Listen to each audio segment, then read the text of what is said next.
So Thorsten and I have known each other for a while, and he's been doing some lean startup experiments to try to discover where he's going to focus his digital marketing experiments. And in the process, he's come up with a solution that automates some of those experiments. And so Thorsten, if you could introduce yourself and then work right into the presentation. Yes, thank you, John. Can you hear me? Okay. So my name is Thorsten, and as you probably figured out by now, I'm not based in the US. I'm here in Germany. Our team is actually global, so we are based in the US, in Europe, and in Asia.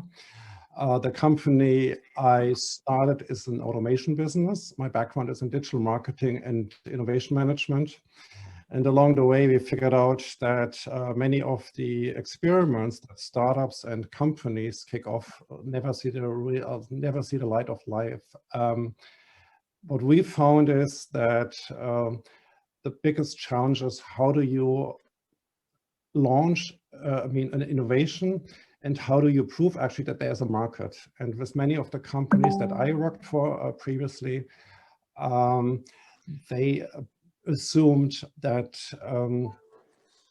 wait, I have a bad connection, sorry. They assumed, that they know the market, and many of the innovations pretty much failed. So what we started about 2 years ago, we tried to build a platform. We went through 8 different iterations because our original assumptions were all wrong. We invalidated all our assumptions. And beginning of the year, COVID-19 hit, and we changed our narrative from an experimentation platform to an automation platform.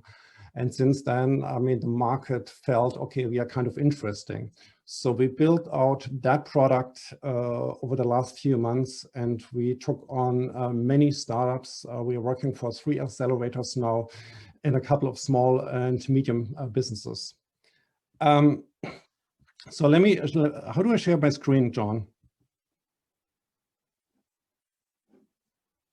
There should be a share screen button at the bottom that opens it up and lets you share. Oh, okay, here it is. I'm sorry. Okay, I got it.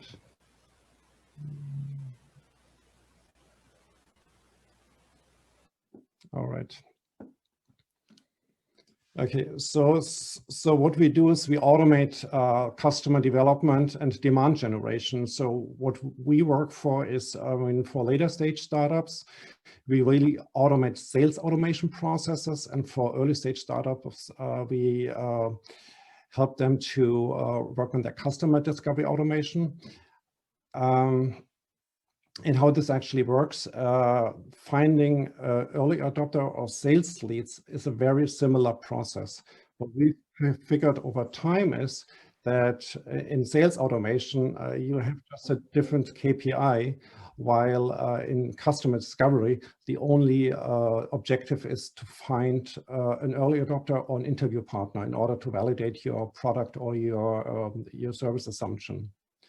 So what we did is actually we modeled a process which is very similar to a sales automation process, and use a LinkedIn platform or even Facebook and other platforms to automate that process. So what is required? So we need, in order to really start with automation, we need to have a clear idea about our customer profile. So when we talk about profile, we are talking about a profile that has like up to 28 data points, because if you are just targeting some general audience on LinkedIn, we are probably not getting anywhere because there are way too many audiences. So we have to really sub-niche into the market and really have a very clear idea of the individual or the company we want to talk to. We also need a hypothesis, very important, because we've seen many companies, they are just trying to pitch an idea here, but to what it comes down is actually we need to formulate a hypothesis, turn this into a message, and then actually talk to the audience. So the messaging sequence is becoming very important. The other thing is the call to action. So we've seen messages where people just come up with random asks, we have to be very specific, especially when we're trying to find early adopters we want to talk to. We need to give them a reason to talk to us. And I mean, I just got off a call today with a prospect, and what we discussed is, the purpose of LinkedIn. LinkedIn is a relationship platform. It's a communication platform. It can be a sales tool, but it's definitely not a sales platform, right? So it's very important that we build a relationship to our audience before we start pitching actually our product idea. And of course, what we need in the end, in order to save us a lot of time, then is the automation tool. So if you use LinkedIn search, I mean, there are different LinkedIn products. There is a basic, a free LinkedIn version, and that is unusable actually for automation because it doesn't give you a lot of data points. LinkedIn offers a premium version, which has 14 different data points, and it's a little bit more sophisticated. And if you have just a general audience or, are trying to build out your network, this is totally fine. But if you are serious about building a sales machine and really finding customers that fit into your niche, you really need to look into Sales Navigator. Because Sales Navigator has about 28 data points, and you can segment your companies, you can segment your target audiences based on geography, relationship status, industry. There's so many possibilities to segment your audience. We have about 750 million members, and we have 100 million decision makers on LinkedIn, right? And you don't want to talk to everybody, right? Even if they look very appealing, you just want to focus on the ones that really fit your target profile. Therefore, we really need to niche down. And Sales Navigator helps us to niche down our audience. We've been working with quite a few companies. And in the end, it's about identifying like 20 or 30 folks who really fit your profile because they might be the ones who would be interested in your service or your product. So Sales Navigator, this is what the Sales Navigator search looks like. What we usually do is we only look for leads or prospects who have been active over the last 30 days. And the reason is, there are many resumes or CVs just on LinkedIn. Everybody uses it, just to find a new job. But we want to use LinkedIn actually, in order to find customers that are active on LinkedIn and then that use the platform to share content, to like content, and that are really engaged with content that we potentially post on the platform. When we look into automation itself, there are many different automations. And again, LinkedIn terms and conditions pretty much prohibit automations. It's against their terms of services. And we see a lot of tools in the market, like DoSoup. Somebody mentioned that earlier. There's a ton of tools in the market, and most of these tools are browser-based. And the problem here is with browser-based tools is LinkedIn can detect these tools, right? They can actually see if you are using a tool in order to automate your outreach. And just over the last 6 months, many of these tools have been banned. And the problem is that the users itself, they get banned too, right? So you got to be careful what kind of tool you use with LinkedIn. And we'll talk about this later in a little bit more detail. But when it comes to automation, LinkedIn offers us the opportunity to really search for customer profiles. So we got this 28 data points, but it also gives us an opportunity to look into technology stacks. So if you're like a B2B company and you are a SaaS company and you offer a certain SaaS solution, you can actually find the companies that are using your competitors' products, right? And you really can target these, right, based on your customer profile. You also, I mean, there's a lot of groups on LinkedIn. So these are like a gold mine. So if you find or identify a bunch of groups where you find members that belong to your industry or that are, I mean, SaaS founders, right? It's an easy way to connect, and it's an easy way to build out your network. And it's an easy way to really find early adopters who may be willing to talk to you about your idea. We also can automate content, right? So whenever you post content, what we do, we automate commenting, right? So it's like whoever comments on our content will be added to my network, right? So we reach out. Everybody who likes content, right? So we can potentially reach out to these too. Why are we doing this? Because if somebody actually reads my article and shares my article and he is or she is not on my network, there's a likelihood that he's interested and that he's coming out of the industry that I'm interested in. We also can endorse people. So you've probably seen that, especially auto visits and auto endorse. There's a bunch of automations running. Whenever somebody tries to connect with you, there's usually an auto visit like a day before, and this is all automated. The same goes for endorsements. What we can do is actually we can endorse the top 3 skills actually of any member automatically. And finally, we can actually automate website prospecting. So on our platform, the one we are using, and there's many different platforms that offer this too, whoever comes to your website or your landing page, you can connect them actually to your LinkedIn account and identify all the users who are visiting your landing page, which makes it quite easy in order to really figure out when you run like a content strategy, who is visiting your site, if that person or individual is on LinkedIn, and you can start an automated outreach campaign. Questions? Nope. So what I suggest here, let's build a quick customer development experiment in order to show you what's possible. So we have a library, we built our own library of customer discovery experiments. So we have like 20, roughly 20 by now.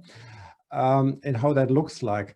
This is like a customer discovery interview automation. So there are 2 ways to automate this. So we would be going after like first degree connections and send a request in order to set up an interview with us, right? This is the easiest way to do it. Number 2 is we would set up a LinkedIn connection request with the audience we just defined, and then send our pitch message in order to get that individual into our Calendly account. Then we send out confirmation messages, reminder emails, set up the Zoom interview, do the follow-up automation, or the missed participant automation, right? This is an automated process, a very standard process that early stage startups are using in order to do customer discovery. And usually the setup time for this is roughly 15 to 20 minutes if we get the messaging right. A little bit more sophisticated is the demand generation automation, right? And so this includes like an opt-in page, a landing page, something to download, and a call in order to have a conversation with a prospect about their pain points. And this is a little bit more salesy approach. And the final automation, and this is what we built usually, it's like a B2B sales automation engine, which includes like LinkedIn and email marketing and inbound funnels and website prospecting. But today we will be looking at the customer discovery part of it. So as I was mentioning before, messaging strategy is very important. So the messaging strategy usually consists of 3 different messages. It's the connection request, and very important here, LinkedIn permits only 300 characters, right? So whenever we craft a message, we shouldn't be too long, right? Because we still have some fields like first or last name, and they differ actually in lengths. So usually, I mean, a connection message should be like 250 characters, right? And from experience, it's always good if we have some sort of relationship, if we are like a startup founder, or if we belong to a similar group on LinkedIn, or if we went to the same school, right? Or if we're in the same profession, there needs to be some sort of a relationship. The other part is, and we've tried this ourselves, we only reach out to second-degree connections because we have, I mean, again, this is a connection where we have something in common. If we do reach out to third-degree connections, we might end up not having any relationship to that person. And we ran a few automations with third-degree connections, and I mean, they never worked, right? Because they're always looking for some sort of a relationship that you have. And the final part is the pitch message itself. And this is, of course, a big challenge because every startup, every company has a different pitch, has a different product and a different audience. So what we did is we published a few guides, right, with different automation sequences. And the companies that we are working with, I mean, they use these as a baseline in order to build their own messaging. Again, LinkedIn is not a sales platform, very important. The first thing to do here is really to build a relationship and to build some context and engage the audience, or I mean, your target audience, into a conversation. If they feel that you have a product, I mean, that provides some value to them, they will, I mean, come to you anyways, right? And again, we will be posting these different tools, the profile optimization guide, we have the LinkedIn Sales Navigator guide and a messaging guide. You will get this deck and you will get all the links actually to these different guides in here. So when we look at automation, and question, can you see that screen actually? Is that big enough for you guys? Yes. Okay, all right. So I'm switching my screen now because we are now in a live environment. So what we can do here is actually, you can prospect on LinkedIn, we can find the Sales Navigator URLs, we can extract actually LinkedIn groups, right? So we can find any member who belongs to a group. We can send messages. What else? The post commenter is here. The post liker is here. We can auto endorse. And the interesting part here on this platform is we can build actually a list of contacts from Sales Navigator and feed in our list of contacts manually. With most of the automation tools in the market, you need a URL or you need a Chrome extension in order to let it run. But this tool allows us to build a database of contacts and send these messages semi-automatic. So we have a virtual assistant and she actually does some data scraping, right? And she just dumps in a CSV file in here and the automation starts running. With traditional automation, you need to set up a URL, right? And I mean, and you're totally out of control whom you're targeting. So this is a nice addition. And I mean, this platform here that we are using, they are like the first ones who offer this feature. It makes automation much easier and much more controllable because we've had quite a few hiccups with automation. The other thing here is, I mentioned your competitors, right? So if you're like a SaaS company, we can run an automation based on if somebody adds a technology, right, on their website, right? So we scrape like the domain and like subdomains and the DNS. So if anybody adds like a technology or removes the technology or just uses it, we can run an acquisition automation, right? Because we have the information now. Let's go into this very quick. Is anybody using Sales Navigator? Okay. All right, so this shouldn't be new to you, right? So, I mean, this is just a profile that I just pulled up. We have two ways of doing this, right? There's the traditional way to build like a lead or account list, right? Or with this tool here, we can actually directly link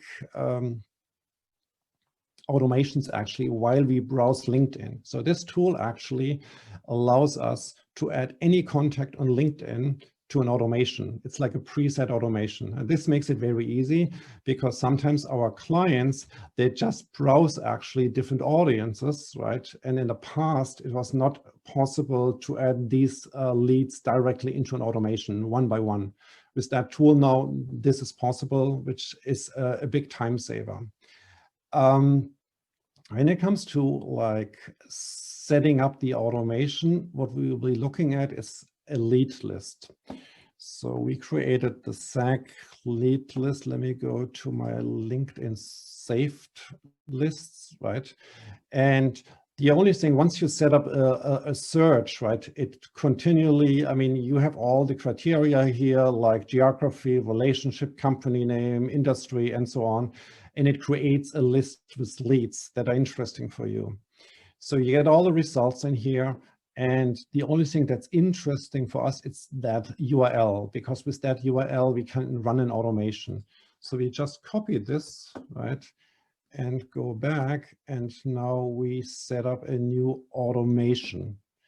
And we would actually do this, would add the URL, would say we want to target 200 prospects. We add a tag.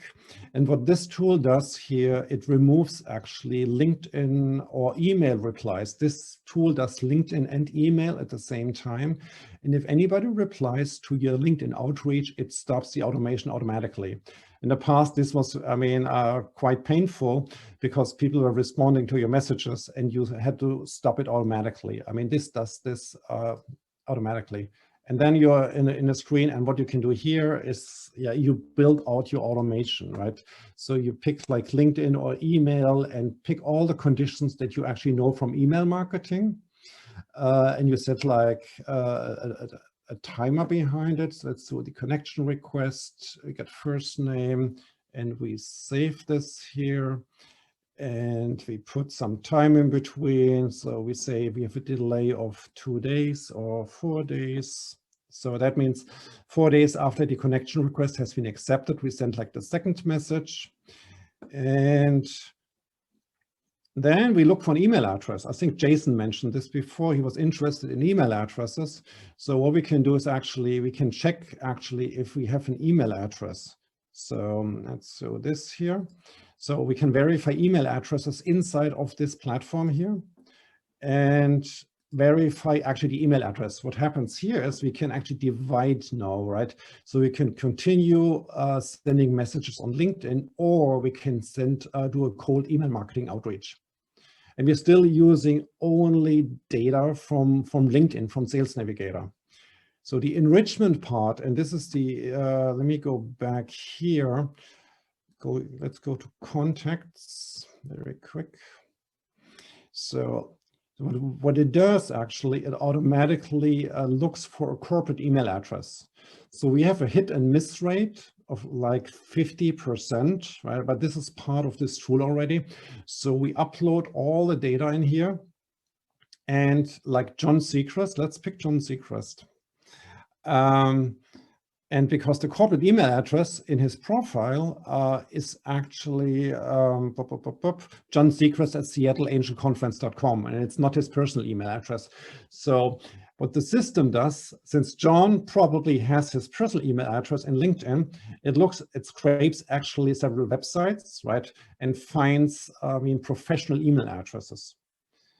Usually you need to use an external tool for this, like Hunter.io, right? Hunter.io is a French company and it's quite successful. I mean, they have quite a large database, but these guys built actually an email scraping tool into the platform. So there is no need for a second platform anymore. And this happens on the fly. So while we upload the contacts in here, it automatically enriches all the data points in here, right? So, and some of these, they actually have email addresses, right? Some don't. And Jason, the other question was the phone number, right? You asked the question about the phone numbers. Yes, that is possible. Yes. So the phone number is actually, I mean, if there is a phone number inside of LinkedIn, right, we get the phone number. And usually, I mean, they provide the phone number like on a LinkedIn company page, right? You get the phone number in the company page, so we can scrape that too. So we get actually a data set from the company page and from the individual itself. So, so you're building like a small CRM system here. The point here is they try to make this easy for you, right? So, I mean, you have your LinkedIn search URL, you build your automation, you upload it, and it gives you like this database here. And with this and many other automation tools, right, you just click this guy here, and then you add it actually into your CRM system, if you have a CRM system, right? Or to a Zapier automation, right? So all the data in here can be exported, right? And this is like the power of automation, because you can automate this process. So now you have your LinkedIn prospecting strategy in place. You turn it on, right? But you still, I mean, have the data in here. And what we usually do, or what our clients do, once somebody responds positively to your outreach, we add them actually into a CRM system and run, I mean, a separate automation, a nurturing sequence. So let's go back. So this is actually the automation we just started to build. So, I mean, this is all what it needs. And you just hit the start button after this, right? And we have sequences that have like 20 or 30 different data points. But if we have like the right messaging strategy and the right audience, and if we have enough content, right, enough content that might be interesting for our customer profiles, I mean, we can build endless, contact sequences. Let me go back. Right. So let's go back. Are there any questions? I mean, on a platform like this? So the process of setting some criteria, filtering the companies, and then taking action can be automated, right? But you haven't finished this process with this automation, right? No, we haven't. What is the mapping of these things into my sales funnel so that I can, you know, stair step people in? And so at one point I'm getting from people who are unaware of me to get them to connect to me because they're second level people. Now that they're connected to me, I want to then put a drip campaign in place to get them to be aware of other things, right? Is that all happening inside this engine? Well, there are two different engines. We need two different engines for data privacy reasons, right? So this is like cold outreach. This is LinkedIn prospecting. And once somebody, books like an appointment with you, we send them over into our email automation. We have an email autoresponder, and we build, totally separate automations from this system, right? This is really outreach. This is cold email marketing. Once we identified a lead, an interview partner, right? We send them into a different system. And this is why we have a Zapier connection in here, or we have the connection into a CRM system, because it takes over from there. So Jason and Keegan want to go find specific people at specific laboratories. This process generates a CRM, essentially a list of people, and Correct. then you're going to hand it over to Zapier. Can you tag those people with certain categories so that you know where they came from? Yes, we have a tag in here, right? I mean, there's a tag, so we have one tag here, right? So this is the campaign or the automation tag. And what we built, I mean, we're using Pipedrive or it's our CRM, but you can also use like HubSpot, right? We can add custom tags. So once we have the data actually into a HubSpot, we transfer data into a HubSpot, we can add like multiple tags in order and actually take it from there. So this system allows one tag. Unfortunately, it's only one, right? And because usually you run just one automation and not multiple automations. But I mean, this is good enough because usually it's like 30%, you convert 30% of your audience here, right? The other 70% will probably not respond. Maybe it's 50%. So we never put so much effort in tagging into this system. We put much effort actually on the other side. Once we have, I mean, the data in our database, in our CRM system, then we start working with the data. So Thurston, if I can ask, the tag you've given an example of here, SU Alumni 2020, I'm assuming that's a tag you're using, you create to kind of represent this experiment or search strategy. Correct. Is that right? It's not, okay, all right, thanks. That's right. This is my tag actually for my automation, right? And so I have like 10 automations in here. And in order to see which automation converts, because we do a lot of, we have an experiment dashboard where we measure different data points of different automations. And it's important actually to really see what is the campaign or the automation our lead is coming from. Okay. So, I mean, let's go back. So the dashboard, and the interesting part here is, let's go to visitors. And I mentioned website visitors, right? So, I mean, this is actually a list of folks who visited actually a landing page, our landing page. So what you do is here, you open this and it gives you all the LinkedIn contacts of that company immediately. So this company, Computer World Norway, actually visited. So I have here 13 contacts actually in LinkedIn that belong to that company. So now I mean, I figured, okay, who is actually the guy I need to talk to for my product? And I just add him actually, let's take him here. I add him into my contact list. And I got him here now. You see here, the email is searching. It's now searching for a professional email address right in here. And what I can do now is I tag him and say, okay, let's add to automation. And I add him to a pre-configured automation. It's like an outreach campaign and just hit start. And this is it. So there's no more email writing. So you just identify everybody who comes to your website, who is on LinkedIn, and we are using actually LinkedIn cookies to identify the ones who visit your landing page or your website. And we easily can add these folks to an automation, right? And I mean, in our business, this has been very helpful, outreach campaign just for the visitors on our website, because we figured out last year that we got the wrong visitors coming to our webpage.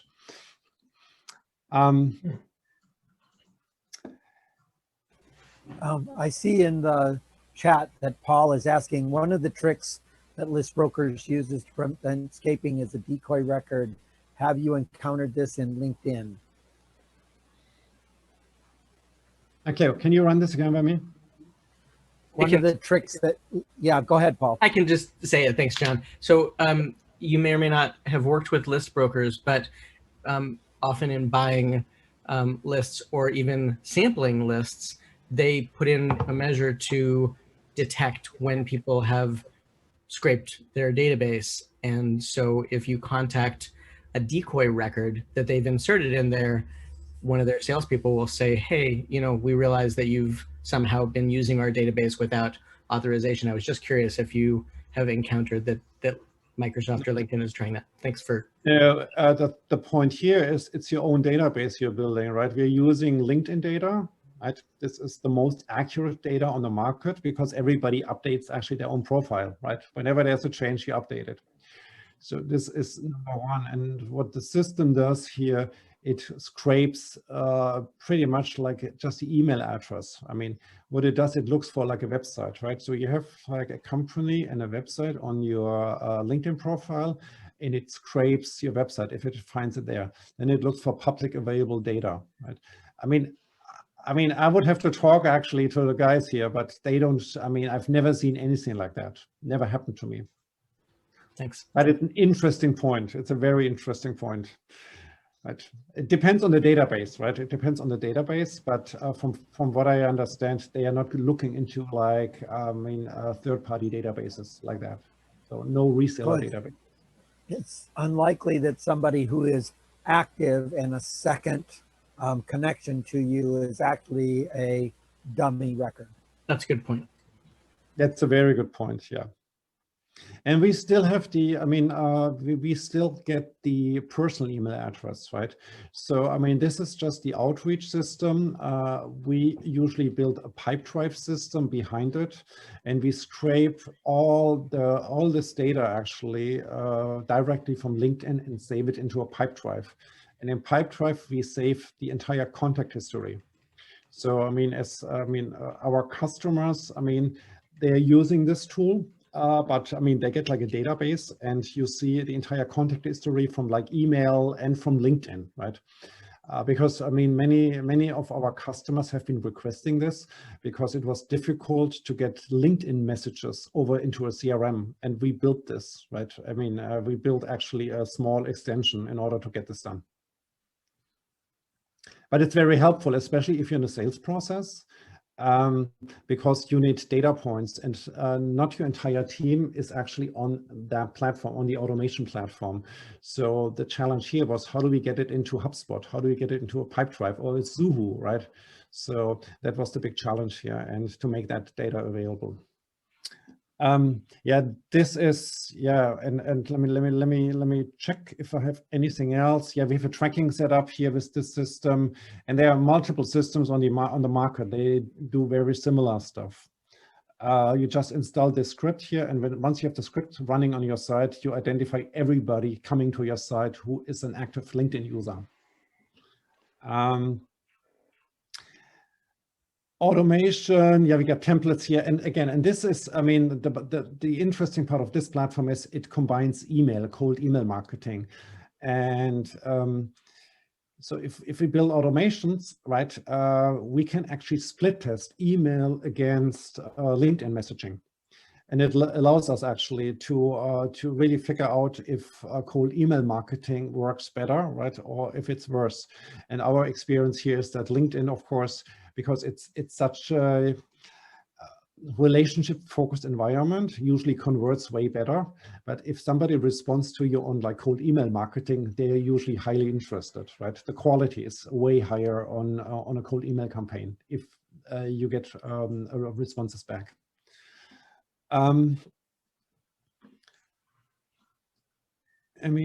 So the technical requirements, for customer discovery is the Sales Navigator account. And again, you still could do this on a LinkedIn Premium account, definitely, but the data points are not there. And this is why we recommend using like the 30-day trial if you're just getting started with it, right? If you, and if you really want to scale this up, then Sales Navigator, is very, very important. Calendly is important. You can, of course, use anything else, but Calendly offers a free option, and this taps into like your Google or your Microsoft calendar accounts. And you need a LinkedIn automation tool in order to get this up and running. And we will talk about the different alternatives on the market. For sales, you need a landing page. This is free. You need email marketing account like a MailChimp, which is free. And you can use Zapier for free, right? They have a free version. So, there's not a big financial commitment if you want to run automations. Talking about results, these are average numbers. Usually you see a 30% increase of your LinkedIn network month over month. And if you send out like 800 to 1,000 messages per month, this is 240 new connections every month. Right? Reply rate depends actually on your pitch, but it's somewhere between 15 and 30%. That means you have actually 35 to 70 conversations in your LinkedIn stream every month, in addition to what you already have. And that turns usually into 5 to 15 customer discovery interviews. So these are like, I mean, average numbers. And what we do with our clients, we run a message market fit test before we start with really automating everything. And this is, I mean, for sales, right? In the customer discovery stage, we of course test the message market fit too. But I mean, this is crucial for sales, because if your audience is not right, if your messaging is not right, automation will never work. You will. Thorsten, can you talk about that real quick? Is that based on interview? Is that how you're doing your fit test, or some other approach?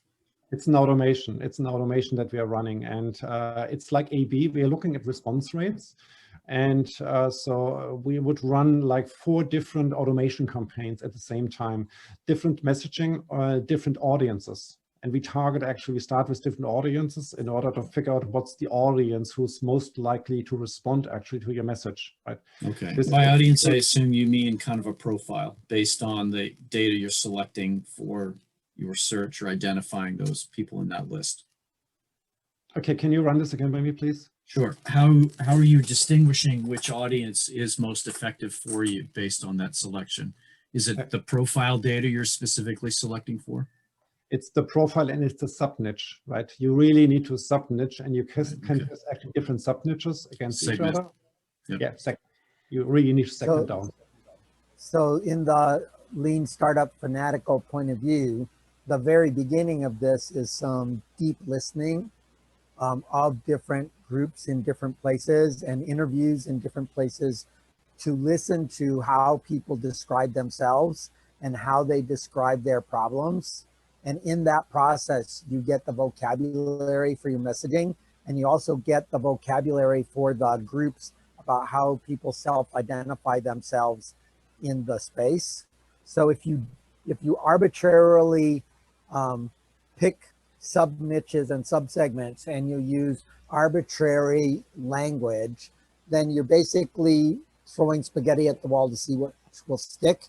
If instead you interview and you let them tell you, you will quickly prune the tree down to possible messaging languages and vocabulary you can use to produce compelling stories. That's part of the discovery process, is that deep listening component. So it's not just I picked an idea out of the air and I throw messages at people until they stick. Otherwise, that'll take a very, very long time. John, following up on that, my question to Thorsten was focused on one of 2 approaches. So in the interview process that you described, I'm either going to have to relate that back to some LinkedIn data profile element, or manual tagging that I apply and can access in my CRM. It's got to be one of those 2 things, I'm guessing, because I think what Thorsten is driving off is the data in his CRM, right? So that's what I'm keying on. Yeah, okay. Yes, thank you. Yes, we can do that. Okay. And again, automation does the legwork, right? Well, you can focus on customer discovery interviews or sales, right? And what we do, if, I mean, a product or a service doesn't have an audience, if a message is wrong, automation will never work, right? If you have a shitty product, I mean, automation won't help you, right? I mean, it will actually, I mean, damage, I mean, what you do in the market, right? And therefore, I mean, we usually turn client or put prospects away that just want to do like LinkedIn automations. I mean, it's really, I mean, a larger process that you have to build. And it takes I mean, if you do a sales, it takes about 3 months in order to see a payback.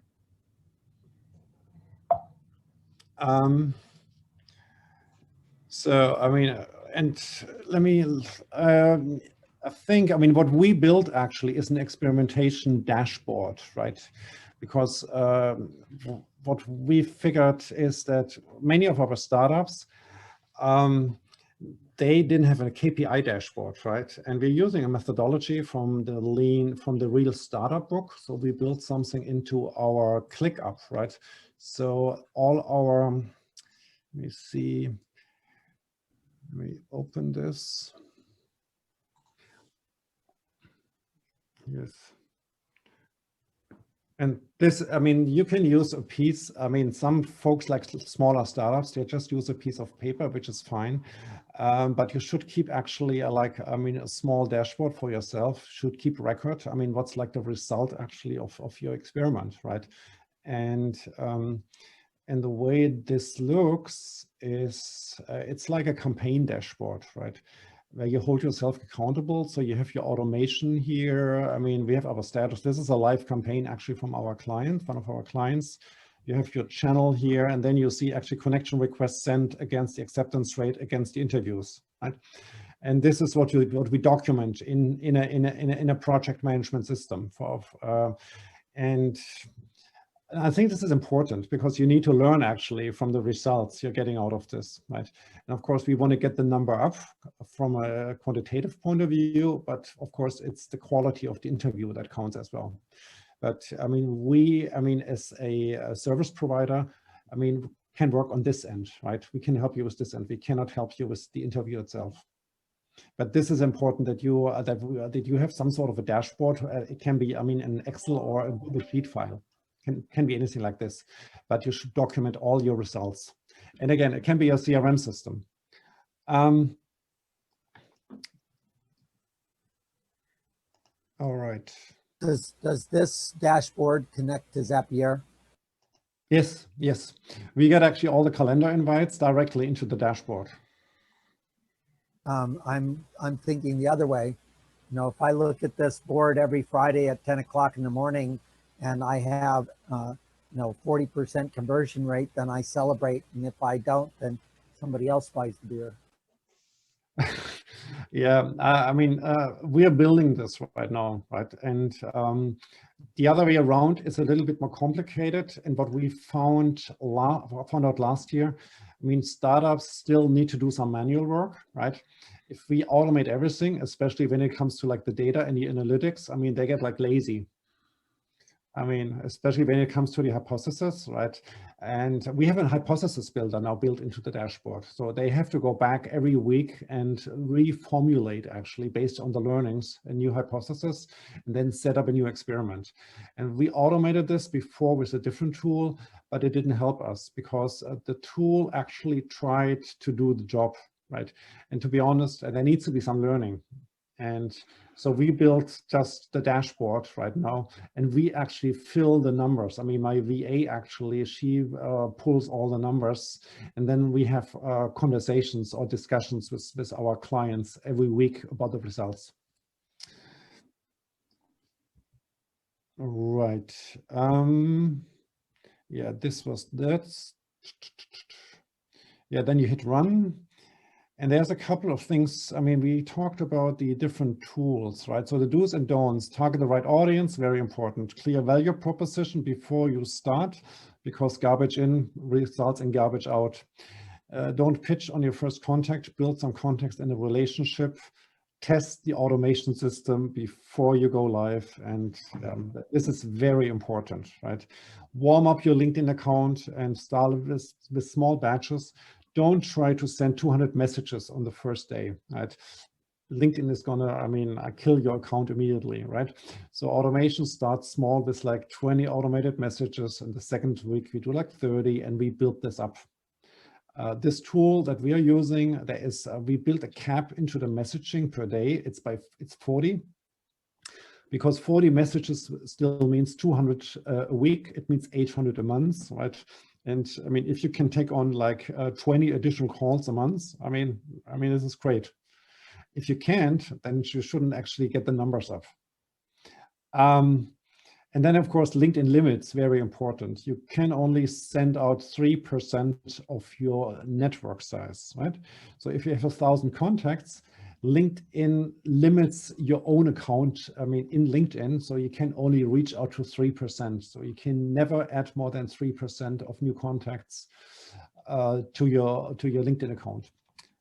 Right, and this limits actually what automation tools do, because at some point, they just stop working and resume the next day. Sales Navigator is higher; it's like 200. But we feel sometimes, we get to like 80 or 90 a day. And yeah, consistency. I mean, consistency is important. This is the most important part. Be consistent. Keep sending messages. Even this is not a campaign management tool, right? The automation actually helps you to build your network, and it helps you to build to get to conversations. This is not a marketing tool. This is more a sales tool, right? And it helps you really to build up your sales. But I mean, it looks like a campaign management tool at some point, but it can be very dangerous when you really don't pay attention to the limits, right?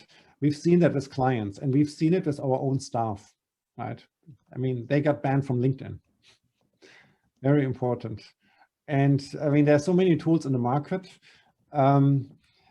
Very important, only use cloud-based tools. Most of the tools are browser-based, and again, LinkedIn can actually detect this, and they're gonna, I mean, take this, I mean, this extension, I mean, off the market, and they're gonna ban your account, and you shouldn't risk that. Cloud-based tools have one big advantage: they actually run when you are offline, right?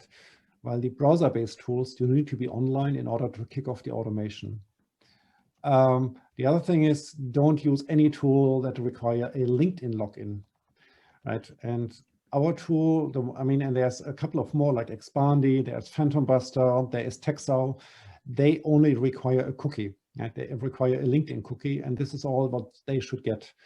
If a tool requires your LinkedIn login details, I would be, I mean, careful.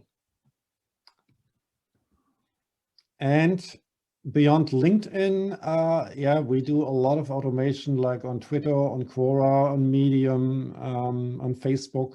We are now testing actually B2B in Facebook because they have a lot of B2B customers in Facebook. And the reason is we believe that in 6, 8, 9 months from now, LinkedIn will probably start banning a lot of these tools. I mean, and we've seen that actually with a couple of tools like Link Helper and Alfred. So these were tools that have been banned, and the users have been banned. And there's currently a trend in the market. There are too many lead generation agencies. They are trying to make use of the tools, right? And we probably experience this ourselves, because every day I'm getting like 20 connection requests with like useless connections, right? They just want to sell me IT stuff in Ukraine. I mean, no need for that. And LinkedIn, I mean, and we've seen that, and one of our clients actually has been a victim to that. LinkedIn actually changes, I mean, stuff actually, I mean, over a weekend. So they are changing actually some of the algorithms. And that was me. Yes, that was you, Tom. Yeah. Yeah, they totally messed it up, right? So they changed actually some database connections, right? And what happened is actually that all of a sudden LinkedIn used different names for different contacts, right? They totally messed this up. And that was a disaster. And the interesting part here is LinkedIn only they do their automation, their updates actually on Saturday night, usually Pacific time, because nobody is online. So never run any automation over a weekend. It's just a good piece of advice, because they wouldn't actually update anything, I mean, during the week, because everybody's like online during the week. We learned it the hard way. Yeah, and this is it. I'm going to send around the presentation. I'm going to send around the attachments like LinkedIn messaging guides, how to set up your profile, how to use Sales Navigator. And we just published an ebook, how to build your B2B sales automation machine. Everything will be in the attachments. Questions? Thorsten, this is really good. Thank you. So should I assume, I saw you using Sales Hub. Do you require sort of us to have one of those platforms and then you overlay on that? Is that how this works? If you were a client, you get it for free. Okay. What part of it, you get an account. We are a reseller, right? We're using their platform. We are a developer actually. Okay. And we tested many different platforms, and some of our clients, they're using their own platforms, which is totally fine, but we don't touch any other platform. My team is actually trained on this platform here. Okay. And but I mean, again, I mean, there is Expandi, right, which is a Dutch company. I mean, they've been quite successful in the market. They are 99 euros. I think they are euros, yeah. I mean, this one is 99 bucks usually. And then there are cheaper alternatives in the market. Again, you have to look, I mean, at the use case. What is it what you want to achieve? What is it what you want to do with it? But I wouldn't save actually, I mean, 20 bucks on an automation platform, because the first thing is you got to protect your LinkedIn account. I mean, Right. above all, this is the most important thing, because if I can ask one more question of you then, and I'll open to others. So can you just explain your sales model? Let's say we wanted to engage you or take advantage of your services. How do we do that, and what's it going to cost us? It depends. It depends what kind of company you are, and it depends actually what you want to do. If you want to do like customer discovery interviews, this is a pure LinkedIn automation, right? And this is we only work with a flat fee. It's a licensing model, right? We are not an agency. You license our platform. You get a service actually. We set up the platform. We help you getting the messaging right. We even have a writer, right? Stephanie, and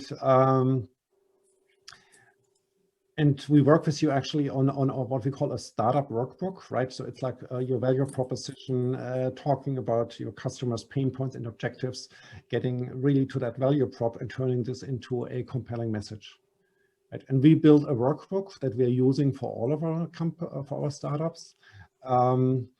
And once we've done that, we turn this into a messaging strategy. We pick the audience, the Sales Navigator audience, and we just let it run.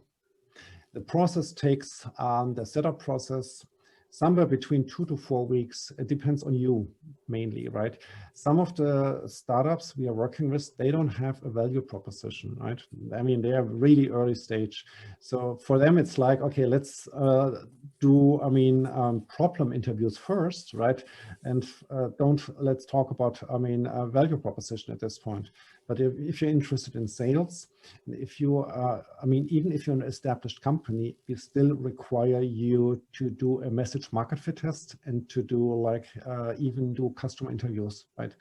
Because again, I mean, if this doesn't work, I mean, automation will actually kill it, right? I mean, and this is, we've been there, right? We've seen it.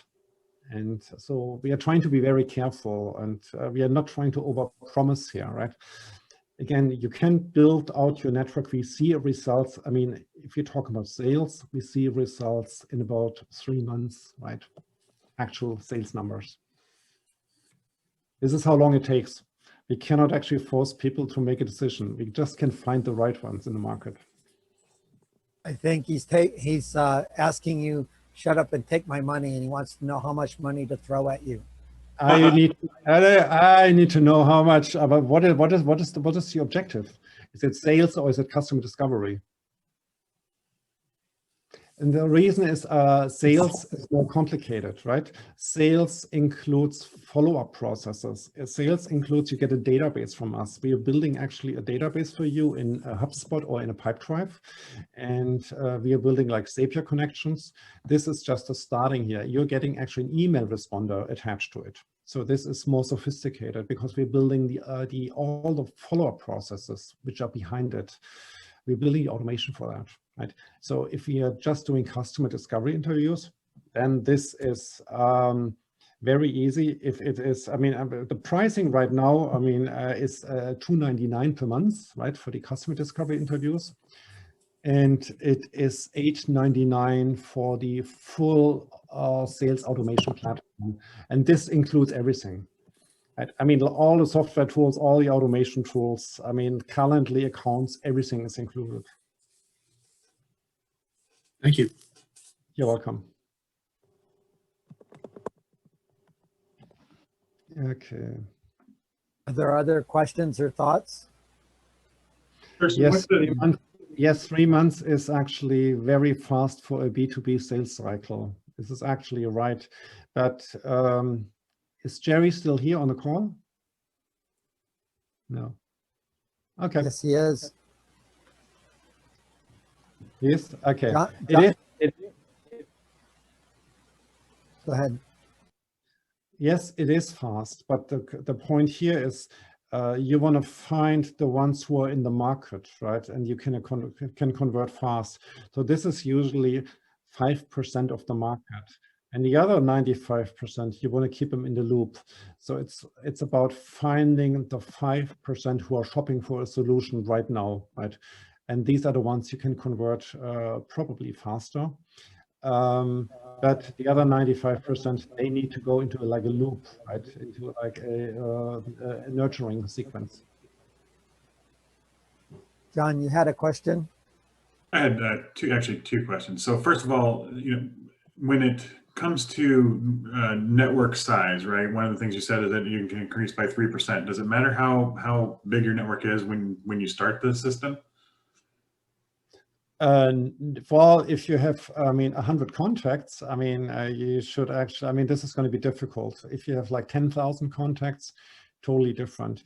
Again, we can only run a certain number of messages per day because otherwise we risk being banned.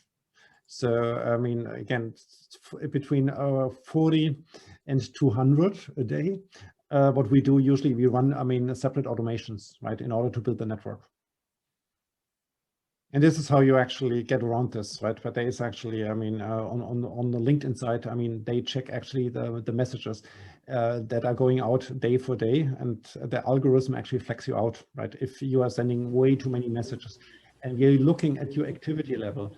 So coming back to the question is, it does matter how small or large your network is. It does matter. Okay, and the larger your network, the easier it is. Okay. Second question is regarding the automation. So HubSpot has a lot of the automation built into it as well. What's the advantage to using the Sales Hub automation versus the HubSpot automation for doing some of those follow-ups and follow-throughs? Okay, HubSpot is not outreach. HubSpot is inbound, and it's actually existing customer list. HubSpot actually doesn't allow you to do this, what we do. It's in their terms and conditions. They are actually some like Active Campaign. They are very good, email marketing system. They are a very good marketing suite. But when it comes to outreach, they don't allow this, right? These are special tools that we need to use. And this is why I explained before, once we identify a lead, the lead goes actually into our Active Campaign, right? Or into your HubSpot, right? But this, this outreach, you can't do that with HubSpot. Great, thank you. I think he was asking about Sales Hub as a mechanism, yes? No, he actually answered the question, what I was looking for, which is that ultimately when it becomes a lead, then it gets dropped into one of these sales platforms. Yeah, we drop it actually into HubSpot, right? We build a connection usually, and once the lead is warmed up, is actually a warm lead, then it goes into HubSpot and goes into your own nurturing sequence.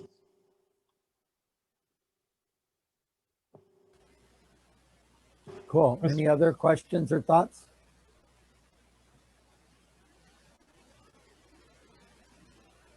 No. So Anya, do you have any LinkedIn questions or problems that are sitting out there for you?